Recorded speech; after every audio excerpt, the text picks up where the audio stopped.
Bonjour, aujourd'hui 11 novembre, fête de l'armistice, fête de Saint-Martin de Tours. Nous commentons l'évangile du jour. Comme nous nous efforçons à apprendre la Lectio Divina, nous commençons par prier l'Esprit Saint. Chacun à sa manière. On peut chanter un chant, on peut prier la séquence de la Pentecôte, ou bien avec ses propres paroles, on prie l'Esprit Saint. Viens Esprit Saint, Père des pauvres, viens, envoie d'en haut du ciel un rayon de ta lumière. Viens éclairer tes enfants. Viens, Esprit Saint, donne-nous de vivre de ta parole, de la parole de Dieu, de la parole de Jésus, qu'avec Marie nous puissions accueillir toutes les paroles de Jésus pour que notre vie en soit transfigurée. Merci Esprit Saint, merci Vierge Marie d'être là. Voilà, nous ne le ferons pas chaque jour, mais que chaque jour nous puissions commencer notre temps de lectio chez soi avec l'invocation de l'Esprit Saint.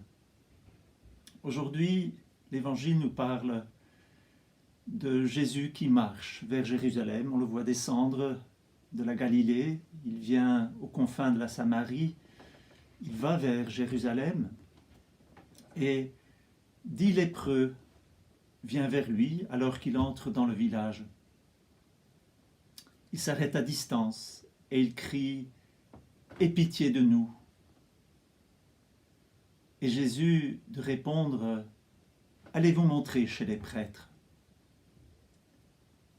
Et puis, l'Évangile nous dit qu'en cours de route, ils furent purifiés. Et l'un d'eux, voyant qu'il était guéri, retourna en arrière, glorifiant Dieu à pleine voix. Il se jette contre terre aux pieds de Jésus en rendant grâce. Alors, Jésus de lui dire « Alors, tu es le seul à revenir sur tes pas pour rendre gloire à Dieu? Et les autres, n'ont-ils pas été purifiés? Où sont-ils » Alors Jésus s'adresse à celui qui est là, prosterné devant ses pieds, et lui dit « Relève-toi, ta foi t'a sauvé. » Après avoir essayé de répéter le récit, nous pouvons essayer de relever quelques points particuliers. C'est que Jésus monte vers Jérusalem. Il descend en réalité, mais il monte vers Jérusalem. Ce sera aussi le lieu où il va un jour se donner en sacrifice. Les lépreux l'appellent Jésus. Jésus. Puis Maître. Ils le considèrent comme le Maître. Et ils disent « Prends pitié de nous ».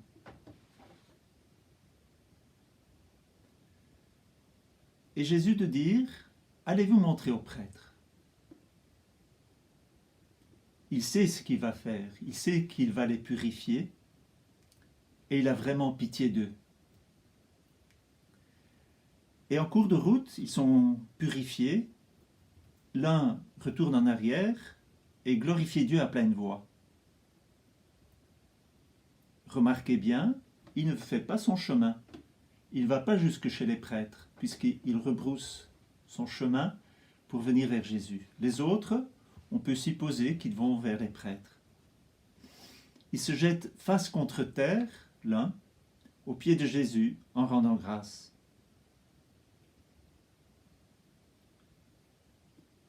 Il glorifie Dieu, il rend grâce à Jésus.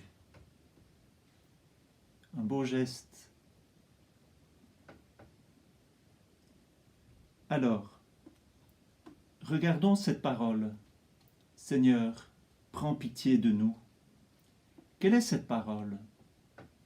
Est-ce qu'il s'adresse au maître? Donc ils ont entendu parler de lui, ils savent qu'il a une autorité dans son enseignement. Mais est-ce qu'ils connaissent Jésus?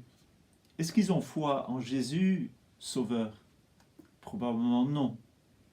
C'est comme s'ils demandaient « prends pitié de nous », comme s'ils allaient chez le médecin et fait quelque chose. Ou on va chez le cordonnier, prends pitié de moi, je n'ai plus de sandales, fais quelque chose. On va vers le maître et on dit, prends pitié de nous, fais quelque chose. Ils restent à distance d'ailleurs. C'est des lépreux, ils savent très bien qu'ils ne doivent pas s'approcher. Et Jésus aussi reste à distance et probablement qu'il crie aussi, allez vous montrer au prêtre. Il les renvoie vers les prêtres. Et il veut probablement que dans leur malheur de lépreux, ils puissent faire référence à Dieu. Que Messire Dieu soit le premier servi dans leur vie. Comment se fait-il que l'un revient et ne va pas se montrer au prêtre? Il semble que Jésus trouve ça tout normal. Il trouve ça tout normal que lui revienne. Il attendait sans doute que les autres fassent de même, alors qu'il avait dit « Allez, vous montrez chez les prêtres ».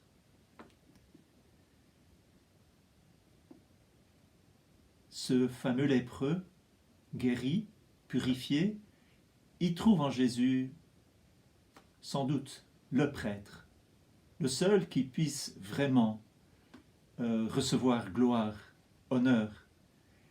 Et il voit en lui la source de bonté et de guérison. Et c'est pourquoi, en revenant, il ne reste plus à distance, il est purifié, il sait qu'il peut aller se prosterner aux pieds de Jésus, il découvre en lui sa source de vie. Il a la foi en Jésus. Et c'est pourquoi Jésus pourra dire « Relève-toi, ta foi t'a sauvé ». La foi a fait que cet homme a adhéré à la personne de Jésus comme source de guérison, comme source de bien. Jésus n'a pas seulement eu pitié de cet homme en le purifiant, mais il a attiré, éclairé cet homme. Il l'a fait rentrer dans son propre mystère. C'est lui en qui nous pouvons avoir la foi. C'est ça peut-être une première leçon que nous pouvons retirer de cet évangile. L'acte de foi en Jésus, toucher Jésus. Comment pouvons-nous toucher Jésus aujourd'hui? Nous sommes aussi lépreux, peut-on dire, par le péché.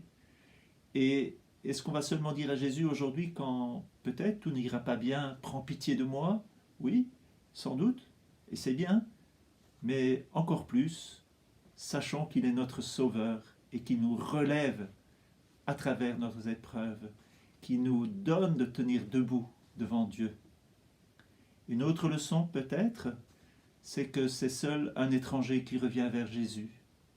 C'est peut-être toute l'ingratitude que nous avons envers nos proches, dans nos couples, dans vos couples, dans nos communautés, mais peut-être aussi avec nos élèves ou nos collègues de travail. Soyons attentifs d'être en particulier attentifs et dans l'action de grâce pour ceux qui sont proches de nous. Ce n'est pas une habitude à garder, mais réjouissons-nous tous les jours de ces dons que Dieu nous fait de nos proches. C'est un étranger qui rend grâce à Dieu. Pourquoi pas les plus proches? Alors soyons les proches de Dieu, soyons les proches de Jésus. Rendons-lui grâce aujourd'hui pour la vie que nous avons reçue, pour le salut qu'il nous a offert par sa croix, par sa résurrection, par le mystère de l'Église, par notre communion fraternelle. Bonne journée, à demain.